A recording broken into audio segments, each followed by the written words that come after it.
There's a hidden superpower walking among us right now, and most people have no idea it even exists. Some individuals can read any book once and remember almost everything from it years later. They can quote passages word for word, recall specific stories, and instantly connect ideas across dozens of different texts.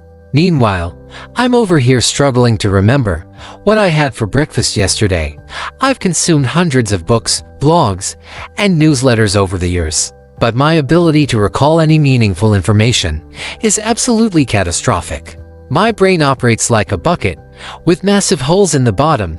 Everything just pours right through and disappears forever. This became painfully obvious when I decided to test myself on books I had recently finished.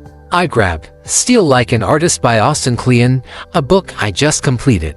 The main concept involves getting inspired by other creative people and stealing like an artist, but beyond that basic premise, my mind goes completely blank. I remember something vague about great ideas being simple and clear, but that's where my recollection hits a brick wall. The situation gets even more embarrassing with the 48 Laws of Power. I finished this book exactly 1 month ago, spent hours reading through its pages, and yet I cannot recall a single one of those supposedly important laws. Not even one. This is absolutely ridiculous, and frankly quite depressing.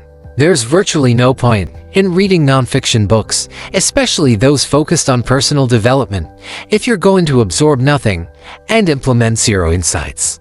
But perhaps expecting to remember everything represents an unrealistic standard for someone with an average memory like mine.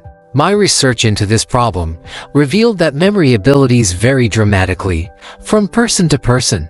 Some individuals possess terrible recall capabilities, others demonstrate exceptional memory skills, and a few are blessed with photographic memories that seem almost supernatural. The average human memory, as you might expect, tends to be messy, inconsistent, and frustratingly unreliable. Our brains find it much easier to remember events that provide strong deviations from typical sensory experiences. Getting smacked in the face with a basketball during a casual game. That memory sticks around forever. But that profound insight about productivity from yesterday's self-help book, it vanishes into thin air almost immediately. This led me to my central question: can we actually change how our memory functions? I knew exactly who held the answers I desperately needed. Ryan Holiday, the internationally best-selling author behind powerful books like The Obstacle is the Way and Ego is the Enemy, reportedly has read over 3,000 books during his career. During my research into Ryan's work, his memory recall abilities absolutely blew my mind. He could effortlessly pull specific quotes and detailed stories from books he read years earlier. In his content, he'd casually reference things like William James explored this exact concept in his writings, or there's a brilliant quote from Pascal that perfectly captures this idea. Then he'd seamlessly weave together insights from Buddha, Marcus Aurelius, and Seneca, as if he just finished reading their works yesterday. I desperately needed to understand his secret methodology. Through studying Ryan's approach and learning from his techniques, I discovered the answer to my frustrating predicament. My problem was, I would read an entire nonfiction book, close the cover, and then completely forget virtually everything I just absorbed. Weeks later, I could stare at that same book and honestly struggle to remember even to meaningful concepts from it. I needed to figure out how regular people like me could get dramatically better at remembering what we read and actually implement those insights in real life.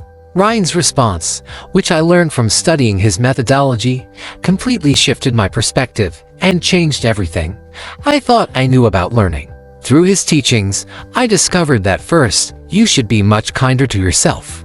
If you extract one or two genuinely important things from a book, insights that could potentially change your life, and you only paid $11 for that book, is that really such a terrible outcome? Most people get caught up expecting perfect recall of every single detail, but books are designed to take you on a transformative journey and leave you with something meaningful, not to serve as memory tests. Then I learned the game-changing system that would revolutionize my entire approach to reading.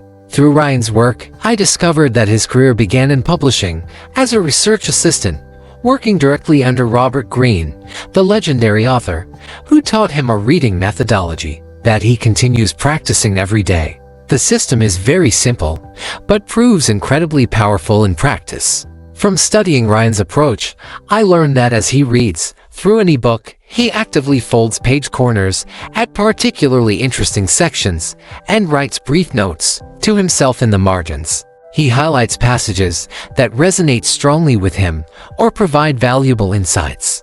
But the real magic happens in the next phase, since Ryan writes books professionally and wants to reference this information later. He transfers the most impactful content onto individual note cards. Each card contains either a thought-provoking idea that inspired him or a compelling story worth remembering. Finally, he organizes these note cards by theme and topic, essentially creating what he calls exterior brain that systematically stores and categorizes all the valuable knowledge he's extracted from his reading. I decided to put Ryan's methodology to the ultimate test using his own latest book, Courage is Calling. I assembled my tools, highlighters, pens, post-it bookmarks, and a stack of blank note cards. His system breaks down into 3 essential components that work together to dramatically improve retention. First, you take detailed, active notes while reading, instead of passively consuming information. Second, you revisit and carefully revise those notes after completing the entire book. Third, you categorize and systematically file your notes for easy future reference. The scientific reasoning behind why this approach works so effectively relates directly to how human brains process and store information. Over thousands of years, we've evolved with sophisticated mechanisms that help to determine which information deserves long-term storage in our explicit memory systems, the type of memory responsible for recalling specific facts and events. Through memory processing, our brains prioritize information that gets used frequently, information that was used recently, or information that seems likely to help us make important future decisions. Becoming a superior learner requires consistent work through active reading, meaningful note-taking, thorough studying, and regular use of the information you're absorbing. Through learning from Ryan's experience, I discovered that while he enjoys audiobooks and e-books for convenience, he believes physical books offer distinct advantages for memory retention. From his observations, people who primarily consume audiobooks or digital texts often struggle with recall, even when they diligently highlight passages. Those digital highlights tend to disappear into computer files and never get revisited. There's something uniquely powerful about disconnecting from screens, sitting down with a physical book, and engaging deeply with the tangible world in front of you. After finishing Courage is Calling while applying Ryan's note-taking system throughout the entire reading process, I discovered that this approach significantly slowed down my natural reading pace, probably by 30 to 40%. As someone who reads relatively slowly already, this felt frustrating initially. However, the core principle suggests that investing this extra time should make the memories and insights much more sticky and accessible for future reference. The next crucial step involved reviewing the entire book and transferring only the most valuable notes onto individual cards. Reaching the midpoint of this note-taking experiment made it crystal clear that this represents an extremely slow and methodical process. For naturally impatient people like myself, this can trigger feelings of restlessness and anxiety.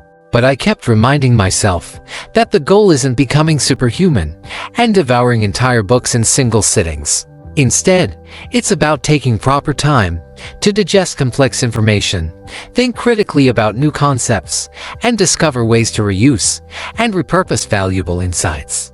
Most importantly, it's about genuinely enjoying the learning process rather than rushing through it. Ryan articulated this philosophy perfectly when he described reading as an inherently pleasurable activity that deserves to be savored. You'd never hear someone talking about speed eating at an expensive restaurant or rushing through an intimate romantic experience. When you're reading quality books, you're essentially having conversations with Hemingway, Marcus Aurelius, or Doris Goodwin, some of the most brilliant minds in human history. These interactions deserve your full attention and patience. After completing the process of extracting the ideas, stories, and quotes from the book and transferring them onto note cards, I reached the final phase. This step requires sorting all cards into logical categories and themes that create a coherent knowledge system.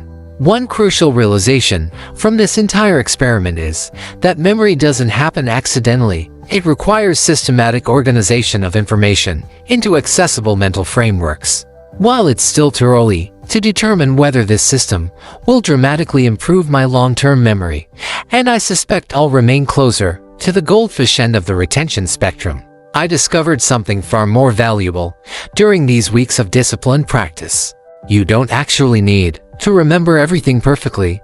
You just need to store important information outside your brain in an organized, easily retrievable format. Ryan's approach creates a personal external brain that serves up precisely what you need when you need it. Whether you choose to follow his analog card system or develop your own digital alternative, the critical factor is simply beginning the process. As Ryan wisely observed, you're better off starting imperfectly than remaining paralyzed by hopes of achieving perfection. His methodology has evolved continuously over the years and will keep adapting, and perhaps future versions might become completely digital. But currently this physical system works because he practices it consistently and improves gradually over time. The fundamental insight reveals that memory mastery isn't about possessing a perfect brain. It's about developing a perfect system that captures, organizes, and retrieves the knowledge that matters most to your personal and professional growth. If this video inspired you to take control of your learning and memory, hit that subscribe button right now.